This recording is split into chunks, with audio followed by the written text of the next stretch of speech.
அன்புக்குரிய சகோதரர்களே, நாம் அல்லாஹ்வுடைய மார்க்கத்தை ஏற்றுக்கொண்டிருக்கிறோம். இந்த மார்க்கத்தை எடுத்து சொன்னவது முஹம்மது நபி ஸல்லல்லாஹு அலைஹி வஸல்லம் அவர்கள். பொதுவாகவே அல்லாஹு தஆலா தன்னுடைய அருமறையாம் திருமறை குர்ஆனில் குல் ஹுவல்லாஹு அஹத் என்ற அத்தியாயத்தை அல்லாஹ் வழங்கியிருக்கிறார். அந்த அத்தியாயத்தை முழுக்க படித்தீர்கள் என்றால் இருக்கிறதிலேயே இஹ்லாஸ் என்ற அந்த அத்தியாயத்தினுடைய பெயர். அல்லாஹு தஆலா தன்னை பற்றிய பேசிய வசனம்தான் அந்த குல் ஹுவல்லாஹு சூரா. எல்லாருக்கும் தெரியும், அல்லாஹ் தன்னை பற்றிய பேசிய ஒரு அத்தியாயம்.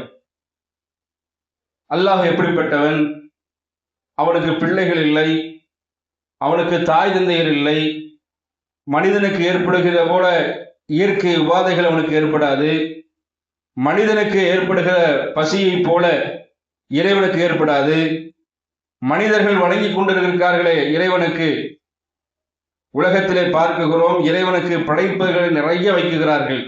மனிதன் படைத்த படைப்புகளை அதெல்லாம் அவர்கள் நினைக்குகிறார்கள் இறைவன் சாப்பிடுகிறான், இறைவன் குடிக்குகிறான் என்று நினைத்து கொண்டு கடவுளுக்கு முன்பாக வைக்குகிறார்கள். ஆனால் பள்ளிவாசலில் அல்லாஹை வணங்கக்கூடிய மக்கள் பொறுத்தளவில் பார்த்தோம் என்றால் யாருமே அல்லாஹ்விற்கு எந்த உணவும் கொடுப்பது கிடையாது. சில நேரங்களில் நோன்பு முடிந்திருக்கிறது, அந்த நோன்பை முடித்த நாம் அந்த ஒரு மாத உணவு அத்தனையும் அல்லாஹ்விடத்தில் போய் சேருதில்லை. நம்ம தான் சாப்பிட்றோம், நம்ம தான் குடிக்கிறோம். அப்போ அல்லாஹ்விற்கு எந்த தேவையும் கிடையாது. வலமெக்குல் லஹு குஃபுவன் அஹத். உனக்கு ஏற்படுகிற மாதிரி, மனித சமூகத்திற்கு ஏற்படுகிற மாதிரி எந்த தேவையும் அற்றவன் தான் அல்லாஹ். இப்ப நம்மிடத்தில் ஒருவர் கேள்வி கேட்கிறார், மாற்று மத நண்பர் வருகிறார், அல்லாஹ் எங்க இருக்கிறான்னு கேள்வி கேட்கிறார். நாம் தௌஹீது கொள்கையை ஏற்றுக்கொள்ள காலம் வரைக்கும் அல்லாஹ் எங்க இருக்கிறான் என்றால் நான் கூட சொல்லி இருக்கிறேன், அல்லாஹ் தூணில் இருக்கான், துணுபில் இருக்கிறான். தௌஹீது கொள்கை விளங்குவதற்கு முன்பாக மதரசாவில் படித்துக் கொண்டிருக்கிற காலம் வரைக்கும் இந்த நம்பிக்கையோடு தான் இருந்தான். அல்லாஹ் எல்லா பக்கம் இருப்பான், செவத்தில் இருப்பான், எல்லா பக்கம் இருப்பான் அப்படின்றது அர்த்தம். ஆனால் தௌஹீது கொள்கை விளங்கின பிறகு தூணிலையும் துரும்புலையும் இருப்பவன் அல்லாஹ் அல்ல, அவன் எங்கே இருக்கிறான், அவன் எப்படிப்பட்ட குணமதிசயம் உள்ளவன் என்பதுதான் இந்த ஜும்மாவுடைய தலைப்பு. அன்புக்குரிய சகோதரர்களை, இந்த ஜும்மாவில் கிடைக்கக்கூடிய இந்த உபதேசம் உலகத்தை படைத்து, மனித சமூகத்தை படைத்து, பல உயிரினங்களை படைத்து, எல்லாத்துடைய தேவைகளையும் நிறைவேற்றி கொண்டிருக்கிற அர் ரஹ்மான் அர் ரஹீம், அந்த அளவற்ற அருளானை பரலானை பற்றி அறிய போகிறோம், அன்புடையனை பற்றி அறிய போகிறோம், இரக்கமுடையவனை பற்றி அறிய போகிறோம், கோபமுடையவனை பற்றி அறிய போகிறோம். எங்கே இருக்கிறான் அல்லாஹ், எங்கே இருப்பான்? இந்த கேள்விக்கு விடையாகத்தான் இந்த ஜும்மாவை நம்ம தலைப்பாக எடுத்துக் கொண்டிருக்கிறோம். அன்பார்ந்த சகோதரர்களே, அல்லாஹ்வுடைய தூதர் ஸல்லல்லாஹு அலைஹி வஸல்லம் அவர்கள் மெஹராஜுடைய பயணத்துக்கு போவாங்க. ரசூல்லா வீட்டில் இருக்கிறாங்க, வீட்டில் படுத்து உறங்கி கொண்டிருக்கிறார்கள். அப்படி உறங்கி கொண்டிருக்கிற நேரத்தில் ஜிப்ரீல் வருகிறார். ஜிப்ரீல் அலைஹிஸ்ஸலாம் வந்து என்ன செய்யறன்னா, அங்க ஆபரேஷன் நடக்குது.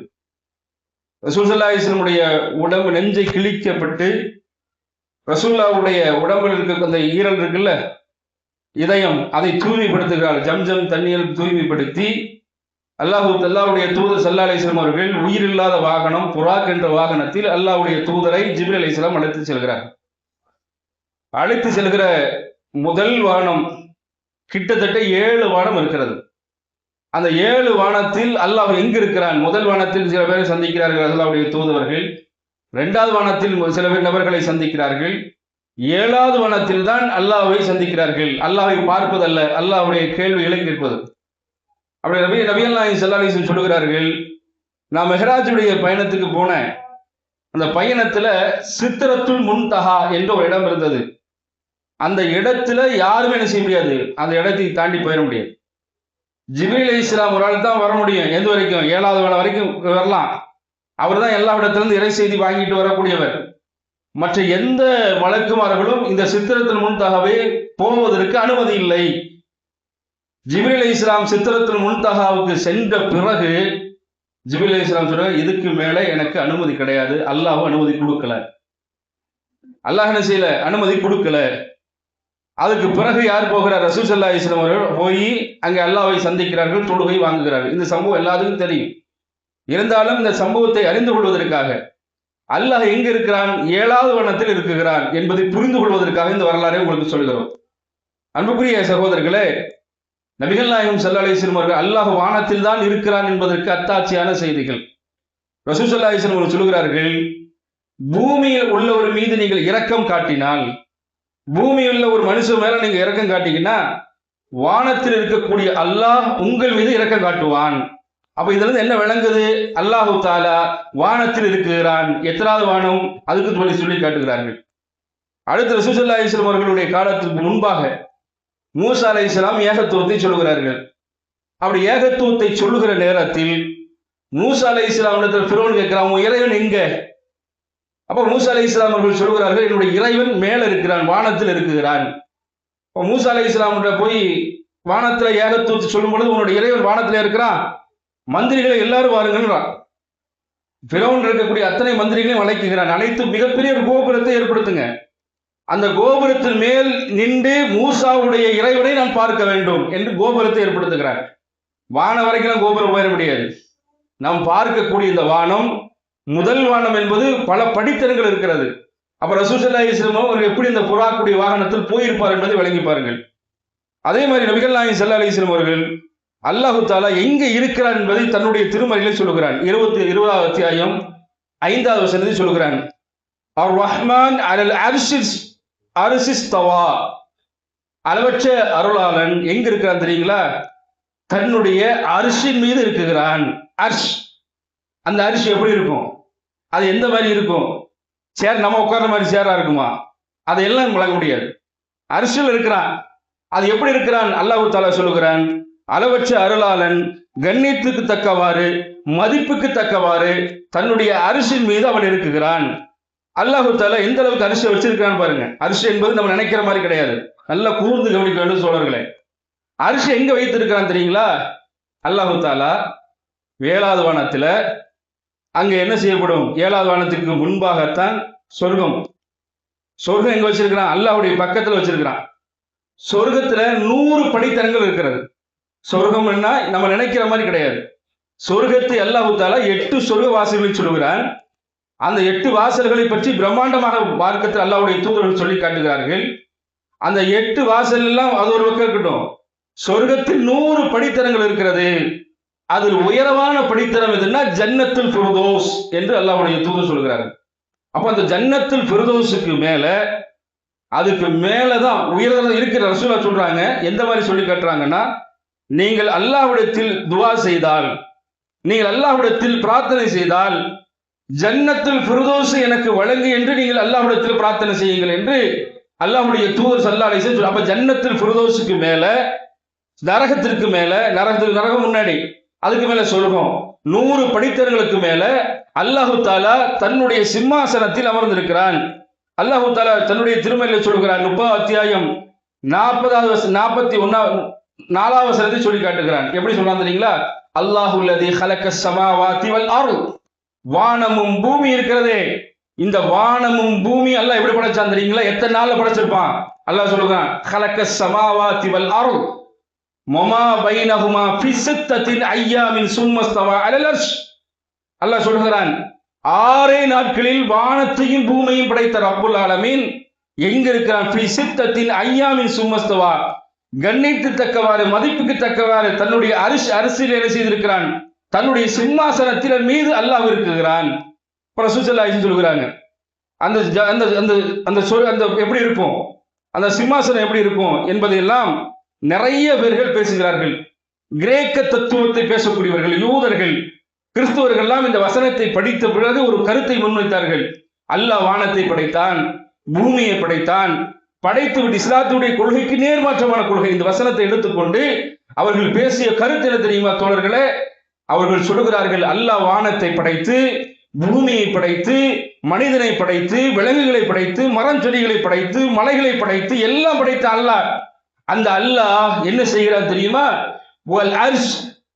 அரிசை அபகரித்துக் கொண்டான். இஸ்லாத்துடைய நேரடி எதிர்கொள்கை பேசுகிறார்கள். அல்லாஹ் அபகரிக்கக்கூடியவனா? இப்ப அமெரிக்கா இருக்குது, ஈரான போர்கள் தொடுக்கிறான், அது அபகரிக்கிறது. அல்லாஹ் அபகரிக்கிறது அல்ல, அவன் தான் உருவாக்குறவன்.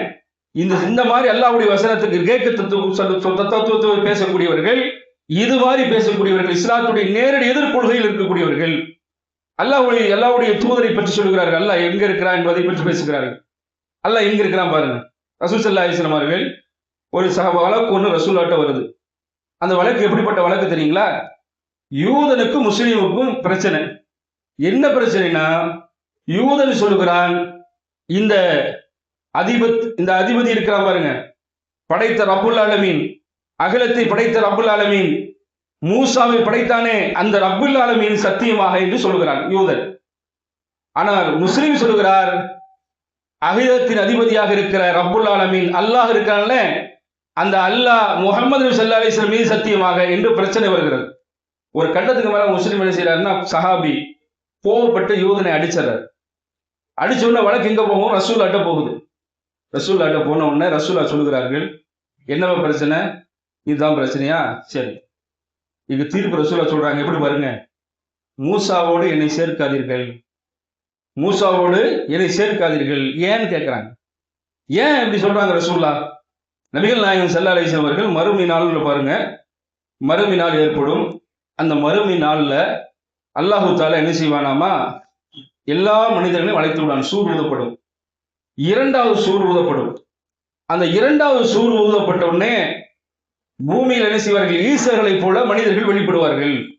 எல்லாரும் எந்திரிக்கக்கூடிய மனுஷன் எப்படி இருப்பான்னு கேட்டீங்கன்னா, தூக்கத்தில் ஒரு மனுஷன் எந்திரிக்கிறான்னு வச்சுக்கங்களேன், அவன் எப்படி எந்திரிப்பான் தெரியுங்களா? நம்ம தூங்கிட்டு இருக்கிறோம், வீட்டுல இருந்து தப்புறப்படி எழுப்பி நம்மளை நிப்பாட்டுறான்னு வச்சுங்களேன், ஒரு மயக்கமற்ற நிலையில் இருப்போம். அதுதான் பேர் மூர்ச்சையாகி இருப்பதுன்னு அர்த்தம். அந்த மயக்கமற்ற நிலையில் எல்லா மனிதரும் நிற்பார்கள். அந்த நாளில் முதலாக என்ன செய்வேன்? கண் விழித்து பார்க்கக்கூடியவன் நானாகத்தான் இருப்பேன். அந்த கண் விழிச்சு பார்த்தேன்னா எல்லா மக்களும் மயக்கத்தில் இருப்பாங்க. நான் கண் விழித்து பார்ப்பேன். முதல்ல நான் தான் கண் விழிப்பேன். அப்படி கண் விழித்து பார்க்கிற நேரத்தில், அந்த நேரத்தில் அல்லாஹ்வுடைய அரிசை தூணை பிடித்தவராக மூசா அலைஹிஸ்ஸலாம் நிற்பார்கள். அப்ப அல்லாஹ்வுடைய சிம்மாசனத்துக்கு கால் இருக்கிறது. அது எத்தனை கால்? மனுஷன் நம்ம உட்கார்ற மாதிரி சேர் 4 கால் இருக்குமா? அதுதான் தெரியாது. அல்லாஹ்வுக்கு அரிசி இருக்கிறது, சிம்மாசனம் இருக்கிறது. அந்த சிம்மாசனத்தை மூசா அலைஹிஸ்ஸலாம் பிடித்துக் கொண்டிருக்கிறார்கள். அந்த பிடிக்கிற காட்சியை யார் பார்க்கிறார்? ரசூல் ஸல்லல்லாஹு அலைஹி வஸல்லம் பார்க்கிறாங்க. ரசூல் ஸல்லல்லாஹு அலைஹி வஸல்லம் பார்த்து விட்டு சொல்கிறார்கள், அந்த அரிசை பிடிக்கக்கூடிய மூசா அலைஹிஸ்ஸலாம் எனக்கு முன்பாக எந்திரிச்சிருக்கலாம், அல்லது முன்பாக அவருக்கு என்ன செய்யறான் அல்லாஹ் தஆலா முன்பாக மூர்ச்சையாக எந்திரிச்சு நமக்கு முன்னாடி எந்திரிக்கக்கூடிய நிலையெல்லாம் ஏற்படுத்தி இருக்கலாம் என்பதை எல்லாம் என்ன செய்கிறார்கள்? ரசூல் ஸல்லல்லாஹு அலைஹி வஸல்லம் விளக்குகிறார்கள். அப்ப இதிலிருந்து இந்த ஹதீஸ் நமக்கு என்ன உணர்த்துகிறது என்றால், அல்லாஹ்வுடைய சிம்மாசனத்திற்கு கால் இருக்கிறது, அவன் சிம்மாசனத்தில் கால் இருக்கிறது என்பதற்கான ஆதாரமான செய்தி. அடுத்ததை பாருங்கள், அந்த சிம்மாசனத்தை சுமக்கக்கூடியவர்கள் எத்தனை பேர்கள்? அல்லாஹ்வுடைய தூதர் ஸல்லல்லாஹு அலைஹி வஸல்லம் அவர்கள் சொல்கிறார்கள், அல்லாஹ்வுடைய சிம்மாசனத்தை சுமக்கக்கூடிய அந்த மலக்குமார்கள் எத்தனை பேர்கள் என்றால், அவனுடைய சிம்மாசனத்தை மறுமை நாள்ல மக்கள் எல்லாம் விசாரிப்பதற்காக அந்த நாளில் எல்லாரும் ஒன்று கூடுவார்கள்.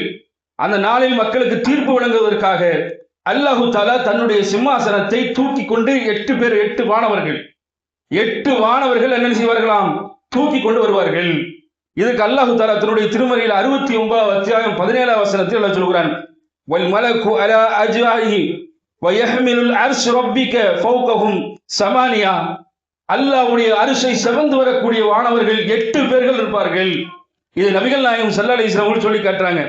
எப்படி 8 பேருன்னா, நபிகள் நாயகம் ஸல்லல்லாஹு அலைஹி வஸல்லம் சொல்கிறார்கள், எனக்கு ஜிப்ரீல் அலைஹிஸ்ஸலாம் மூலமாக இந்த ஒரே ஒரு மலக்கை மட்டும் சொல்வதற்கு அல்லாஹ் அனுமதி அளித்திருக்கிறான். ஒரே ஒரு மலக்கு மட்டும். அல்லாஹ் எப்படி படைச்சிருக்கான் பாருங்க. மலக்குகள்ல பல விதமான மலக்கு இருக்குது. உயிரை கைப்பற்றக்கூடிய மலக்கு இருப்பாங்க, உயிரை உணவளிக்கக்கூடிய மலக்கு இருப்பாங்க, மலையை பொழிவதற்கு மலக்கு இருப்பார்கள், கேள்வி கேட்பதற்கு மலக்கு இருப்பார்கள், சரகத்திற்கு முன்னால் ஒரு மலக்கு இருப்பார்கள், அவர்களுக்கு தண்டனை கொடுப்பதற்கு மலக்கு இருப்பார்கள், உயிரை கைப்பற்றுவதற்கு மலக்கு இருப்பார்கள். அது மட்டும் இல்லாமல் மனிதனுடைய நன்மை தீமைகளை எழுதுவதற்கு மலக்கு இருப்பார்கள். தினந்தோறும் அல்லாஹ்விடத்திலே கொண்டு போய் சேர்க்கக்கூடிய மலக்குகள் இருப்பார்கள். இதைவிட அல்லாஹ்வுடைய அரிசை சுமக்கக்கூடிய வானவர்களை பற்றி, ஒரே ஒரு வானவரை பற்றி அல்லாஹ் சொல்வதற்கு எனக்கு அனுமதி அளித்திருக்கிறான். அந்த ஒரு வானவர் எப்படி தெரியுமா இருப்பாரு? அல்லாஹு தஆலா சுப்ஹானல்லாஹ் பிரமிக்கக்கூடிய அளவிற்கு அந்த வானவர் இருப்பார். மலக்குகளிலே பிரம்மாண்டமான மலக்கு. இந்த மலக்கு எப்படி இருப்பார்னா, ஜிப்ரீல் எப்படி இருப்பாரு? ஜிப்ரீலை அல்லாஹு தஆலா படைத்தது எப்படி படைச்சிருப்பான்? மலக்குகள் அல்லாஹ் வெளிச்சத்தினால் படைக்கப்பட்ட மலக்குகள். அந்த மலக்குகள்ல அல்லாஹ்வுடைய சிம்மாசனத்தை சுமக்கக்கூடிய மலக்கு எப்படி இருப்பாங்கன்னா சுபஹானல்லாஹ் 8 பேர்ல ஒரு ஆளு. அந்த ஒரு ஆள் எப்படி இருப்பாங்கன்னு சொன்னா அல்லாஹு தாலா பயங்கரமா சொல்லி காட்டுறான். அவருடைய காதும் அவருடைய தோல் புஜமும். நமக்கு இந்த காதுக்கும் இந்த தோல்வுக்கும் எவ்வளவு தூரம் இருக்கும்? ஒரு ஜான் அளவுக்கு இருக்கும். ஒரு ஜான் விட கம்மியா தான் இருக்கும். ஆனா அந்த மலக்கு எப்படி இருக்குமாமா? இந்த காதுக்கும் இந்த தோல் புஜம் சமக்கக்கூடிய இந்த தோல் புஜம். சுபஹானல்லாஹ், அல்லாஹ்வுடைய தூதர் சொல்கிறார்கள், ஒரு மனிதன் பயணத்தில் புறப்பட்டால், ஒரு மனுஷன் பயணத்தில் புறப்பட்ட 700 ஆண்டுகள், சுபஹானல்லாஹ், 700 ஆண்டுகள் அந்த பயணம் இருக்கும் என்று ரசூல் ஸல்லல்லாஹு அலைஹி சொல்கிறார். அப்ப அவருடைய தோல் பூஜை இவ்வளவு பெருசு இருக்கும். ஒரு மனுஷன் வாழ்றது 60 வருஷம் தான், 100 வருஷம் தான், அதுக்கு மேல தாண்டறதுக்கு வாய்ப்பு இல்லை. 700 ஆண்டுகள் ஒரு மனிதன் இரவும் பகலும் விடிய என்ன செய்யறான்? 24 hours என்ன செய்யறான்? நடந்து பயணத்தில் புறப்பட்டால் 700 வருடங்கள் ஆகும் அதை கடப்பதற்கு. அப்ப அவ்வளவு பிரம்மாண்டமான ஒரு மலக்கு. அப்போ ஒரு மலக்கு இந்த மாதிரி இருப்பாருன்னா அல்லாஹ்வுடைய அரிசை செமக்கக்கூடிய அந்த மலக்கு 8 பேர்கள் எப்படி இருப்பார்கள்? அந்த 8 பேர்ல அந்த சிம்மாசனம் எவ்வளவு பெருசு இருக்கும்? மறுமை நாளில் சொல்லி காட்டுகிறார்கள், அல்லாஹ்வுடைய சிம்மாசனம் இருக்கிறதே, அந்த சிம்மாசனத்தை பற்றி ரசூல் ஸல்லல்லாஹு அலைஹி சொல்கிறார்கள். மறுமை நாள்ல இந்த உலகத்தில் நிழல் இருக்கு, மரம் இருக்குது, வீடு இருக்குது, எல்லாம் இருக்குது. ஆனால் மறுமை நாள்ல எல்லா இடமும் ஒன்றாக இருக்காது, ஒண்ணுமே இருக்காது. எல்லா இடத்திலும் ஒரு நிழல் கூட இருக்காது. ஆனால் ஒரே ஒரு நிழல் இருக்கும். அந்த நிழல் அல்லாஹ்வுடைய சிம்மாசனம், அர்ஷ். அந்த அரிசி தான் என்ன செய்யும்? நிழலாக இருக்கும். அந்த அரிசியின் கீழ் 7 சாரார்களை அல்லாஹ் குறிப்பிடுகிறார். 7 பேர் என்ன செய்யறான்? 7 சாரார், 7 கூட்டத்தை பற்றி பேசுகிறார். அந்த 7 பேர் தான் என்ன செய்வார்கள்? அல்லாஹ்வுடைய அரிசியின் கீழ் இருப்பார்கள். அப்ப இதுல இருந்து என்ன விளங்கு? அல்லாஹ்வுடைய அரிசி எங்க இருக்கிறது? வானத்தில் இருக்குல்ல. அல்லாஹு தஆலா தன்னுடைய திருமறையில் சொல்கிறான், 11 அத்தியாயம் 7ஆம் வசனம் சொல்கிறான், வகானல் அர்ஷ் அலல் மாஇ. அல்லாஹ்வுடைய அரிசி எங்க இருக்கிறது என்றால் சுபஹானல்லாஹ், தண்ணீர் மீது நின்று கொண்டிருக்கிறது. தண்ணிக்கு மேல எல்லாம் வச்சிருக்காங்க. வல் மாஇ, தண்ணிக்கு மேல இருக்கின்றாங்க. ரசூல் ஸல்லல்லாஹு அலைஹி வஸல்லம் சொல்கிறார்கள். எந்த அளவுக்கு என்று சொன்னால், நபிகள் நாயகம் ஸல்லல்லாஹு அலைஹி வஸல்லம் அவர்கள் ஆதம் அலைஹிஸ்ஸலாம் பாருங்க, ஆதம் அலைஹிஸ்ஸலாம் அல்லாஹ்வுடைய பேச்சுகளை கேட்டிருக்கிறார்கள். ஆனா ரசூல் அல்லாஹ்வை பார்த்தது கிடையாது. மூசா அலைஹிஸ்ஸலாம் அவர்கள் உலகத்திலேயே ஒரே ஒரு நபி அல்லாஹ்வுடைய வசனத்தை, அல்லாஹ்வுடைய செவி பேசுவதை காதால் கேட்டார்கள். மூசா அலைஹிஸ்ஸலாம் தன்னுடைய தூதர் என்று அறிவிக்கப்பட்டார்கள். அறிவிக்கப்பட்டவுடனே மூசா அலைஹிஸ்ஸலாம் கேட்கிறார், என்னங்க நீங்க அல்லாஹ்னு சொல்றீங்க, ஓகே ரைட்டு தான், இறைவன் தான், உங்களை பார்க்கணும்ன்றா. அப்ப பார்க்கணும்னு உன்னைய மூசா அலைஹிஸ்ஸலாம் அவர்கள் என்ன செய்யறாங்க? அல்லாஹ் சொல்றான். எந்த அளவுக்கு சொல்லி காட்டுறாங்கன்னா, அந்த இடத்துல மூசா அலைஹிஸ்ஸலாம் என்ன செய்யறாங்க? அந்த மலையை பாருங்க, அல்லாஹ் ஒளியானவன், பிரகாசமானவன். அல்லாஹ்வை பற்றி எப்படி பின்னாடி சொல்றாங்க பாருங்க ரசூலுல்லாஹ். அல்லாஹ் என்ன செய்யறான்னா ஒளியானவன், பிரகாசமானவன். அல்லாஹ் மூசா அலைஹிஸ்ஸலாம் அவர்கள் மலையை காட்டுறான். அந்த மலையை காட்டி அந்த மலையை நீங்க பாருங்கன்றான். அந்த மலை நிலையத்திருந்தால் என்னை பார்க்கலாம். மலையை பார்க்கிறாங்க, மூசா அலைஹிஸ்ஸலாம் பார்க்கிறார்கள். பார்த்த அடுத்த நிமிடமே மலை சுக்குநூறாக நொறுங்கி விடுகிறது.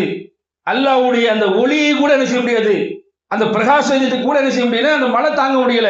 இதை பார்த்துதான் மூசா அலைஹிஸ்ஸலாம் என்ன செய்யறாரு? மயக்கமற்ற நிலையில் விழுகிறார். நபிகள் நாயகம் ஸல்லல்லாஹு அலைஹி வஸல்லம் அவர்கள் ஆயிஷா அல்லாஹ் அறிவிக்கிறாங்க ஒரு செய்தி. என்ன அறிவிக்கிறாங்கன்னா, நபிகள் நாயகம் ஸல்லல்லாஹு அலைஹி வஸல்லம் அவர்கள் ரசூலுல்லாஹ் மீது 3 பேர்கள் 3 விஷயத்தை சொல்லி அல்லாஹ் மீது அவர்கள் பொய் சொல்லி இருக்கிறார்கள், பொய்யர்கள் என்று சொல்லுகிறார் ரசூலுல்லாஹ். ஆயிஷா அல்லாஹ் சொல்றாங்க, 3 விஷயம் அல்லாஹ் மீது பொய் சொல்லக்கூடியவர்கள். இந்த நபி அல்லாஹ்வை பார்த்ததாக யாராவது சொன்னால், இந்த அல்லாஹ்வுடைய தூதர் சொல்றாங்க, ஆயிஷா அல்லாஹ் சொல்றாங்க, அல்லாஹ்வுடைய தூதர் நபிகள் நாயகம் ஸல்லல்லாஹு அலைஹி வஸல்லம் அவர்கள் இஸ்லாமிய மார்க்கத்தில் அல்லாஹ்வுடைய தூதர்கள் மீது, அல்லாஹ் மீது பொய் சொல்லக்கூடிய காரியங்கள்ல அல்லாஹ்வுடைய தூதர்களை யார் பார்த்தார் என்று சொல்கிறாரோ அவர் அல்லாஹ் மீது பொய் சொல்லிவிட்டார். 2வது விஷயம், நாளைக்கு அறியக்கூடியதை இந்த முஹம்மது அறிவார் என்று சொன்னால் அவர்கள் அல்லாஹ் மீது பொய் சொல்லிவிட்டார்கள். அதே மாதிரி நபிகள் நாயகம் ஸல்லல்லாஹு அலைஹி வஸல்லம் அவர்கள் எந்த அளவுக்கு சொல்லி காட்டுறாங்கன்னா, இந்த செய்தியை ஆயிஷா அல்லாஹ் சொல்றாங்க, சஹாபாக்கள் ஒரு சாரா கேட்கிறாங்க. அல்லாஹ் குர்ஆன்ல சொல்றானே 81ல 23 வசனம் சொல்றாங்களே, தெளிவான அடிவானத்தில் அவர்களை கண்டார்கள் என்று அல்லாஹ் பேசுகிறானே. உன்னேர் வசனத்தில் சொல்லப்படுகிறது 53 13ஆம் வசனத்துல அவரை கண்டார் என்று அல்லாஹ் பேசுகிறானே. அப்ப யாரை பார்த்தாரு? ஜிப்ரீல் அலைஹிஸ்ஸலாம் அவர்களை 2 முறை அல்லாஹ்வுடைய தூதர் பார்த்திருக்கிறார். அல்லாஹ்வை பார்க்கல. அல்லாஹ்வை பார்க்காமல் 2 முறை என்ன செய்திருக்கிறார் என்று சொன்னால், ஜிப்ரீல் அலைஹிஸ்ஸலாம் அவர்கள் அல்லாஹ் முழு தோற்றத்தோடு ரசூல் ஸல்லல்லாஹு அலைஹி வஸல்லம் பார்த்தார்கள் என்று அந்த செய்தி சொல்லப்படுகிறது. அன்புக்குரிய சகோதரர்களே, அல்லாஹ்வை பார்க்கக்கூடியவர்கள் யார்? அதை முதல்ல விளங்கணும். அல்லாஹ் இந்த உலகத்தில் எல்லாருக்கும் காட்சி அளிச்சிருவானா?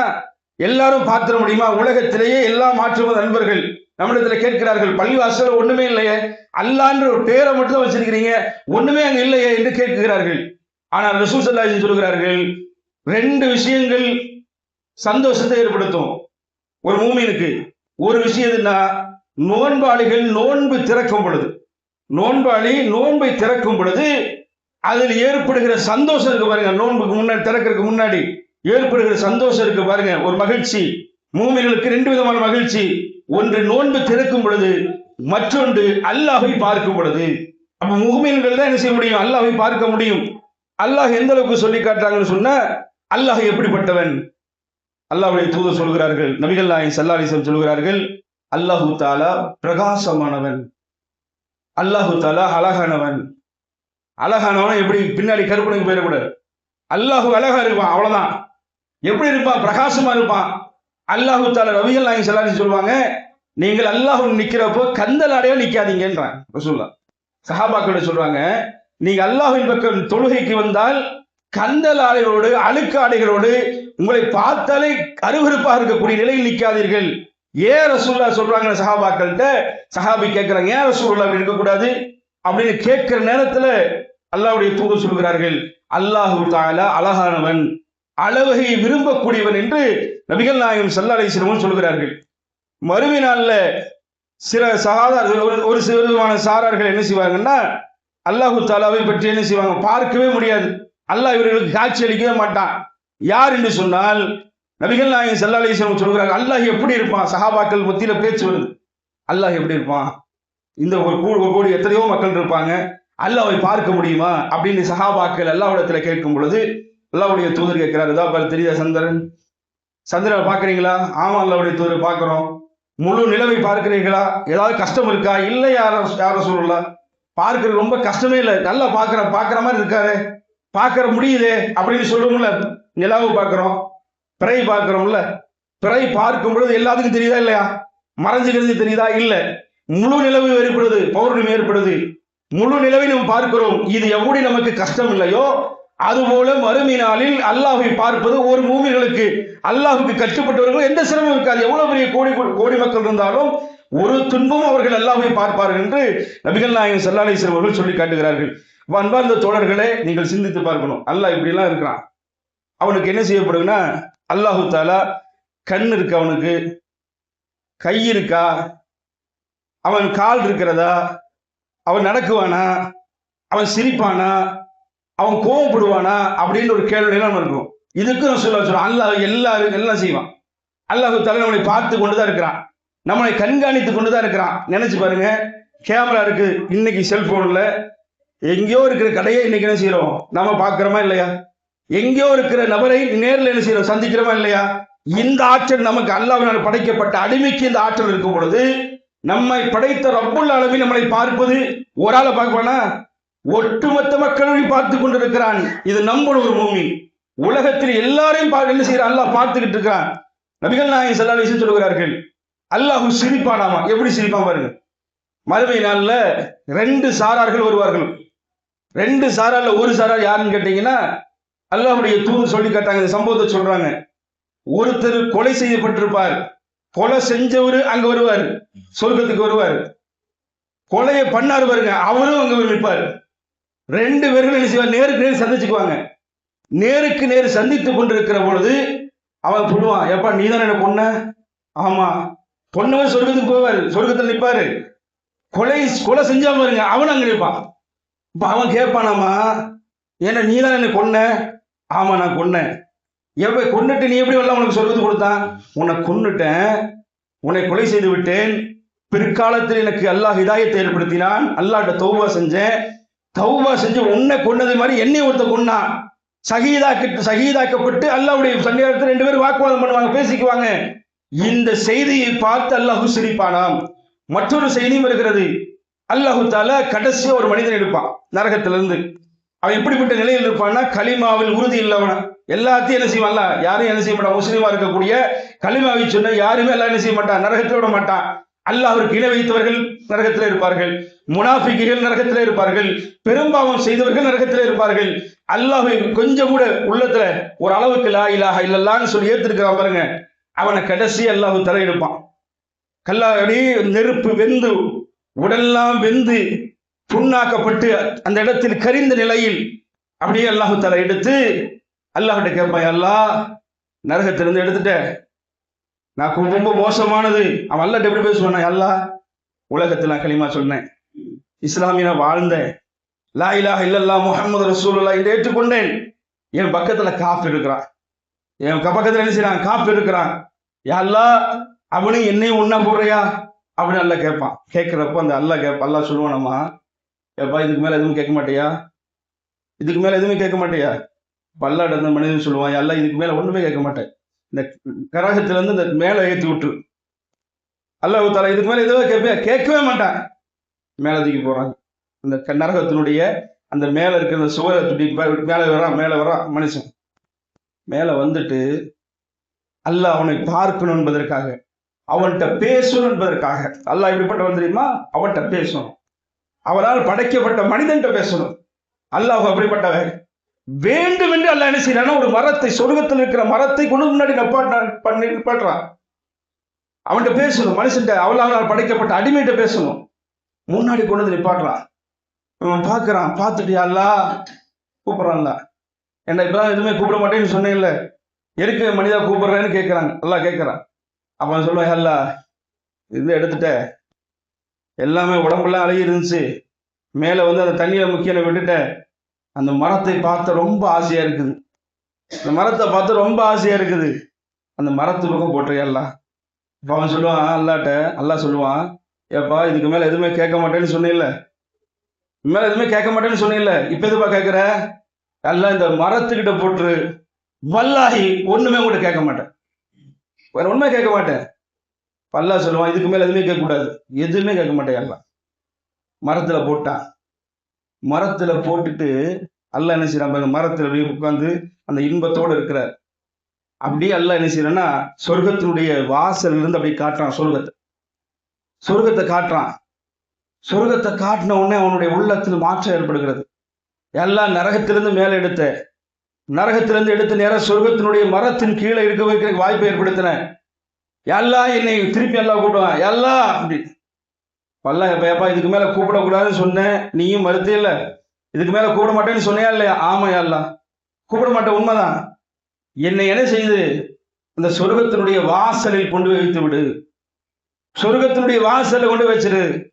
அப்ப அல்லாஹ்வுடைய தூதர் இந்த சம்பவத்தை சஹாபாக்கள் சொல்கிறார்கள்.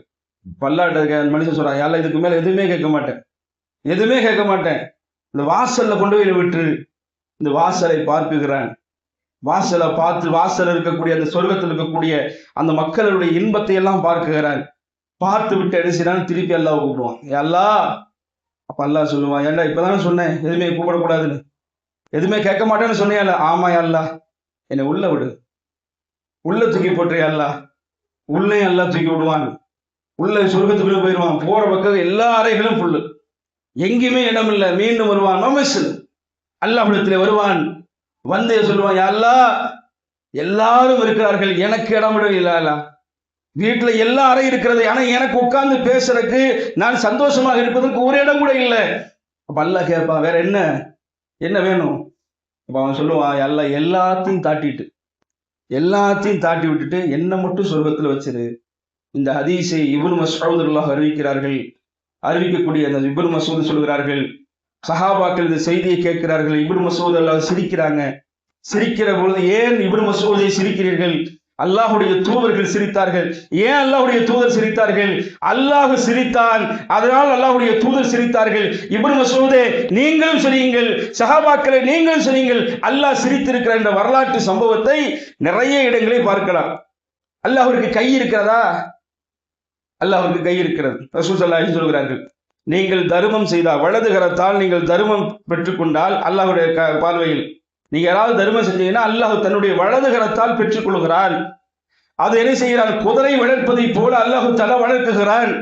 அல்லாஹு தஆலா வளர்த்தது பெரிய உங்களுடைய பொருளாதாரத்தை பெரிய பொருளாக மறுமை நாளில் இந்த நீங்க செய்திருந்த 1 ரூபா, நீங்க செஞ்சது 100 ரூபா, நீங்க செய்த 1000 ரூபா, நீங்கள் எவ்வளவு பொருளாதாரம் நீங்கள் அல்லாஹ்வுடைய பாதையில் தர்மம் செய்தாலும் அல்லாஹ் தன்னுடைய வலது கையால் வாங்கி கொண்டு குதிரை குட்டி வளர்ப்பதை போல உங்களுடைய பொருளாதாரத்தை பெரிய லெவலில் என்ன செய்யறான்? அல்லாஹ் தஆலா உயர்த்தி கொண்டே போகிறான்.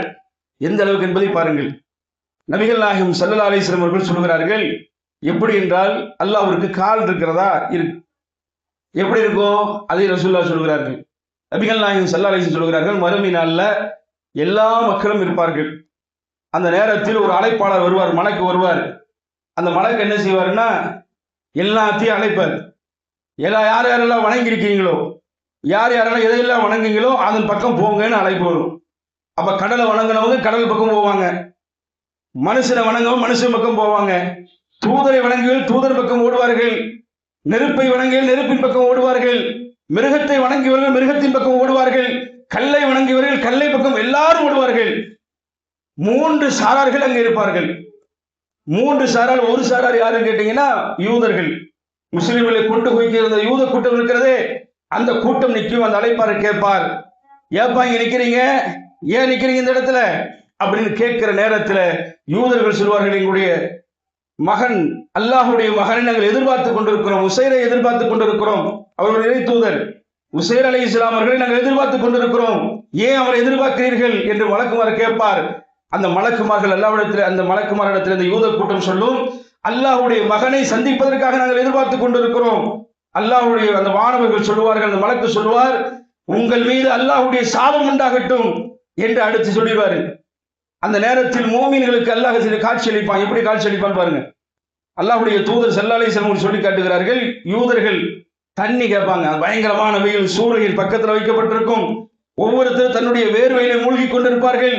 அந்த வேர்வையில் மூழ்கி கொண்டிருக்கிற நேரத்தில் அங்கே அல்லாஹ்விடத்தில் தண்ணீர் கேட்பார்கள். தண்ணீர் கேட்கிற நேரத்தில் அதோ அங்க தெரிகிறது காணல் நீர், அதோ தண்ணீர் தெரிகிறது, ஓடு. இங்கிருந்து பார்த்தா அங்க தெரியுமில்ல, தண்ணி தெரியுமில்ல, ஹாஜர் அலைஹிஸ்ஸலாம் சஃபாவுக்கு மருவாக்கு ஓடினார்களே, அதுபோல நரகத்தில் அங்க இருக்கும் தண்ணி பாருங்க, ஓடுன்னுவாங்க. யூத கூட்டம் ஓடும். ஆனால் அது நரக படுகொலை என்பது அவர்களுக்கு தெரியாது. தண்ணீர் என்பதற்காக ஓடுவார்கள், நரகத்திலே விழுவார்கள். 2வது கூட்டம் யாருன்னா ஈசா அலைஹிஸ்ஸலாம் வணங்கிய கூட்டம், கிறிஸ்துவர்கள். அந்த கூட்டத்தை அவர்கள் கேட்பாங்க, ஏன் இங்க நிக்கிறீங்க, யாரை எதிர்பார்த்து நிக்கிறீங்கன்னு கேட்கிற நேரத்தில் அந்த மக்கள் சொல்வார்கள், யார் ஈசா அலைஹிஸ்ஸலாம் அல்லாஹ்வுடைய மகனை எதிர்பார்த்து கொண்டிருக்கிறோம். அல்லாஹ்வுடைய தூதர்கள் வானவர்கள் சொல்வார்கள், மலக்குமார்கள் சொல்வார்கள், உங்கள் மீது அல்லாஹ்வின் சாபம் உண்டாகட்டும், சாபம் உண்டாகட்டும்ன்றாங்க. அவங்களும் இதே மாதிரி தண்ணி கேட்பாங்க. அதோ அவங்க தெரியுது பாரு தண்ணி, போய் குடிங்கன்னு அங்கே காத்தட்டுவாங்க. அவங்களுக்கு தெரியாம நரகப்படிகளில் விழுந்துருவார்கள். அது இறுதியாக முஸ்லிம்கள் இருப்பார்கள். முஸ்லிம்கள் இருப்பார்கள். அந்த மலக்கு கேட்பார், ஏப்பா இங்க நிக்கிறீங்க? அவங்க சொல்லுவாங்க, யாரை எதிர்பார்த்து நிற்கிறீர்கள்? மூமின்கள் நிற்பார்கள். இந்த உலகத்துல தொழுகை நேரம் வருகிறது, தவறு விடாமல் அல்லாஹ்வுடைய வணக்கத்தை நிறைவேற்றக்கூடியவர்கள், அல்லாஹ்வுடைய வேதத்தை நிறைவேற்றக்கூடியவர்கள், தூதர்களை நம்பியவர்கள், அல்லாஹ்வுடைய வசனத்துக்கு உயிரோட்டம் கொடுத்தவர்கள், அல்லாஹ்வுடைய வசனத்தை அல்லாஹ்வுடைய தூதரை கேட்கும் பொழுது நேசத்தை பெற்றவர்கள், அந்த மூமின்கள் நிற்பார்கள். அல்லாஹ்வுடைய தூதருடைய வானவர்கள் கேட்பார்கள், ஏன் நிற்கிறீங்க, யாரை எதிர்பார்த்து கொண்டிருக்கிறீர்கள்? அந்த நேரத்தில் அந்த மலக்குமாரிடத்தில் அந்த மூமின்கள் சொல்வார்கள், நாங்கள் அல்லாஹ்வை எதிர்பார்த்து கொண்டிருக்கிறோம், எங்களை படைத்த ரப்புல் ஆலமீன் அதிபதி, அகிலத்தினுடைய அளவற்ற அருளாளன், தீர்ப்பு நாளுடைய அதிபதியை எதிர்பார்த்து கொண்டிருக்கிறோம் என்று சொன்ன உடனேயே அல்லாஹ் வருவான். அல்லாஹ் அந்த சொர்க்கவாசிகளுக்கு மூமின்களுக்கு தன்னுடைய காலை காட்டுவான். முதலாக மூமின்கள் எதை பார்ப்பார்கள்? நாம் எதை பார்க்க போறோம்? அல்லாஹ்வுடைய முதல் தன்னுடைய முகத்தை காட்ட மாட்டான், தன்னுடைய காலை காட்டுவான்ல. தன்னுடைய காலை காட்டி அடுத்த நிமிடமே மூமின்கள் எல்லாரும் சஜிதாவில் விழுவார்கள். உலகத்திலே வயலுல் லில் முஸல்லீன், தொழுகையாளிகளுக்கு கேடுதான் சொன்னாங்கல்ல, அல்லாஹ் குர்ஆன்ல குறிப்பிடுகிறானே, தொழுகையாளிகளுக்கு கேடு. யார் இவங்க? தொழுகையை படும்போக்காக இருந்தவர்கள், படும்போக்காக நினைத்தவர்கள், ஜமாத்தோடு தொழுகை இருந்த பிறகும் அதை புறக்கணித்தவர்கள், அல்லாஹ்வுடைய வசனத்தை மறுத்தவர்கள், அல்லாஹ்வுடைய தூதருடைய போதனைகளை கேட்டும் அதை புறக்கணித்து சத்தியத்தை மறுத்து இந்த உலகத்தில் வாழ்ந்தவர்கள். அவர்கள் எல்லாம் அந்த இடத்தில் நிற்பார்கள். எங்க அந்த இடத்தில் நிற்பார்கள். மூமின்கள் சஜிதா செய்து விழுந்து விடுவார்கள். இவர்கள் சஜிதா செய்வதற்காக முற்படுவார்கள், ஆனால் முற்பட முடியாது. பலகை போல படுத்தபடி விழுந்து விடுவார்கள். அல்லாஹு தாலா தன்னுடைய அழகை காட்டுவான், தன்னுடைய அழகை காட்டுவான், மூமின்களுக்கு காட்டுவான். அப்படி காட்டுகிற நேரத்தில் சொர்க்கவாசிகள் எல்லாம் அந்த அழகிலே மயங்கி அல்லாஹ்வை பார்ப்பதற்காக இந்த உலகத்தில் பல நாட்களாக காத்திருந்தவர்கள், அல்லாஹ்விற்காக உயிரை தியாகம் செய்தவர்கள், தான் சம்பாதித்த பொருளாதாரத்தை அல்லாஹ்வுக்காகவே வழங்கிய கூட்டம். என்னுடைய பொருளாதாரம், நான் சம்பாதித்த பொருளாதாரம், அந்த பொருளாதாரத்தை அல்லாஹ் தஆலா சொல்லிவிட்டான், அதற்காக பொருளாதாரத்தை வழங்கிய கூட்டம், அல்லாஹ்விற்காக நேசித்த கூட்டம், என் ரப்பு சொல்லி இருக்கிறார் என்று வணக்கத்தை நேரத்தோடு செய்தவர்களை அல்லாஹ் தஆலா அங்கே நிப்பாட்டுவான். அந்த காட்சி அல்லாஹ் தன்னுடைய திரையை விளக்குவான். திரையை விளக்கும் பொழுது அந்த அழகை பார்த்து கொண்டு அல்லாஹ் மனிதர்கள் இருப்பார்கள், சொர்க்கவாசி அப்படி அழகு நிற்ப மகிழ்ந்து அல்லாஹ் சொல்லுவாங்க, போங்க சொர்க்கத்துக்கு, போங்க சொர்க்கத்துக்கு. அப்படி சொல்லுகிற நேரத்தில் சொர்க்கவாசிகள் எல்லாம் சொல்வார்களாம், யா அல்லாஹ், எங்களுக்கு சொர்க்கம் தேவையில்லை, உன்னை உலகத்தில் நாங்கள் பார்த்தது கிடையாது, உன்னை நாங்கள் கேட்டது கிடையாது, உன்னை எப்படி இருப்பேன்னு தெரியாது, ஆனால் நம்பி இருக்கிறோம், தூதர் சொன்னா நம்பணும், அந்த அடிப்படையில் உன்னை நாங்கள் பார்த்து உன்னுடைய அழகை மிகைத்துக் கொண்டு உன் அழகை விட எனக்கு சொர்க்கம் பெரிதல்ல என்று அந்த இடத்தில் நிற்பார்கள். அந்த நேரத்தில் அல்லாஹ் மலக்குமார்களுக்கு உத்தரவிடுவான், மலக்குகளே, இதோ என்னுடைய அடியான், நான் என்னை நேசித்த அடியான், என்னுடைய வசனங்களுக்கு உயிரோட்டம் கொடுத்தவன், என்னுடைய வணக்கத்தை சரியாக செய்தவன், தான தர்மங்களை செய்தவன், ஜக்காத்தை முறையாக நிறைவேற்றியவன், இதோ இவனுக்காக சொர்க்கத்தை இழுத்துக் கொண்டு வாருங்கள் என்று அல்லாஹ் கட்டளையிடுவான். சொர்க்கத்தை அல்லாஹ் என்ன செய்வான்? இழுத்துக் கொண்டு வருவான். அன்புக்குரிய சகோதரர்களே, அல்லாஹ் நிறைய செய்திகள் சொல்லப்படும், நிறைய தன்னை பற்றி பேசுகிறான், நிறைய வசனத்தில் அல்லாஹ் பேசுகிறான். அவருடைய வல்லமை மிக மிகுந்தது, அவருடைய ஆற்றல் மிக மிக பெரியது. அன்பார்ந்த தோழர்களே, அல்லாஹ்வை பற்றி அறிந்து கொண்டு அவனை வணக்கத்தை செலுத்துங்கள், அல்லாஹ்வுடைய தூதருடைய போதனைகளை பின்பற்றுங்கள். இந்த ரெண்டு, அல்லாஹ்வுடைய வார்த்தையும் தூதருடைய போதனைகளை யார் பின்பற்றுகிறார்களோ அவர்களுக்கு சொர்க்கம் நிச்சயம் என்று அல்லாஹ்வுடைய தூதர் ஸல்லல்லாஹு அலைஹி வஸல்லம் சொல்கிறார்கள் என்றால், அன்பார்ந்த தோழர்களே, நீங்கள் அல்லாஹ்வை களப்பற்ற முறையில் நன்மை எதிர்பார்த்து அல்லாஹு தஆலா நம்பிக்கை வேணும்.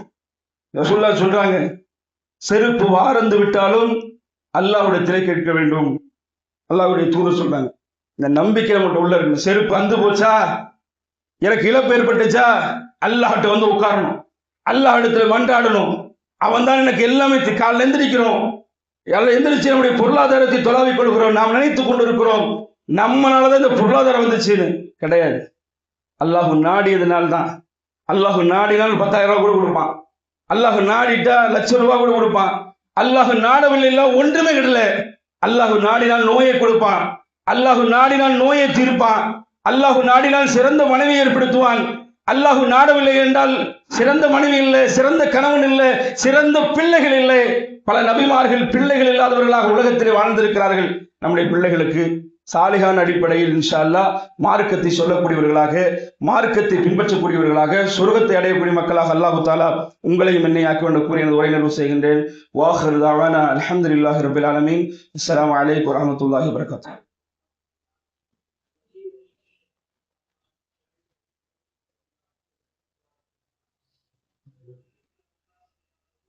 அஸ்ஸலாமு அலைக்கும் வரஹ்மத்துல்லாஹி வபரகாத்துஹு.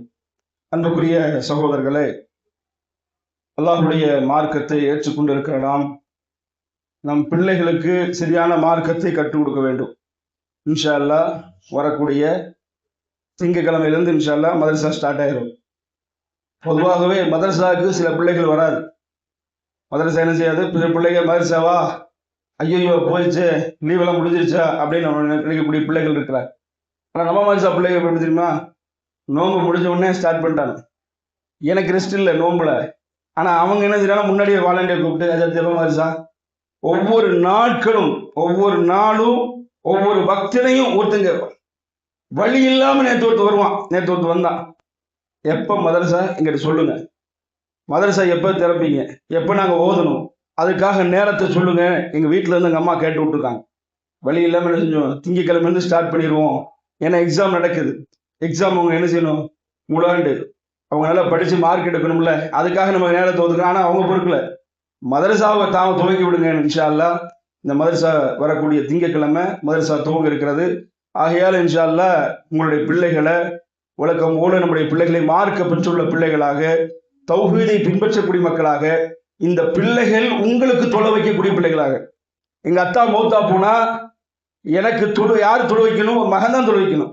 ஏன்னா அவருடைய எப்படி என்னுடைய தாய் இறந்து விட்டால் என் தாய்க்கு நான் தான் என்ன செய்யணும்? தொழுகை நடத்தணும். அப்ப அந்த தொழுகையிலே நம்ம பிள்ளைகள் துவா தெரியாத பிள்ளைகளாக வளர்த்து விடக்கூடாது. இந்த மதரசாவுடைய நோக்கமே என்னன்னு கேட்டீங்கன்னா, மார்க்க பெற்றுள்ள பிள்ளைகள், உங்களுக்கு தொழ வைக்கக்கூடிய பிள்ளைகள், உங்களுக்கு பிரார்த்தனை செய்யக்கூடிய பிள்ளைகளை உருவாக்க வேண்டும் என்பதற்காகத்தான் இந்த மதரசா தொடர்ந்து ஓடிக்கிட்டு இருக்குது. இன்ஷா அல்லாஹ் வருங்காலத்துல துவாக்களை அவர்கள் மனனம் செய்ய போகிறார்கள். இந்த வருஷத்துல வேற விதமான பாடத்திட்டங்களை இன்ஷா அல்லாஹ் உருவாக்குறோம். ஆகையால் இன்ஷா அல்லாஹ் உங்களுடைய பிள்ளைகளை நேரத்தோடு மதரசா எப்பவும் போல 5:30 மணிக்கு இன்ஷா அல்லாஹ் துவங்கும். அந்த பிள்ளைகளை அனுப்பிவிடுமாறு அன்போடு கேட்டுக்கொள்கிறோம். அஸ்ஸலாமு அலைக்கும் வரஹ்மத்துல்லாஹி வபரகாத்துஹு.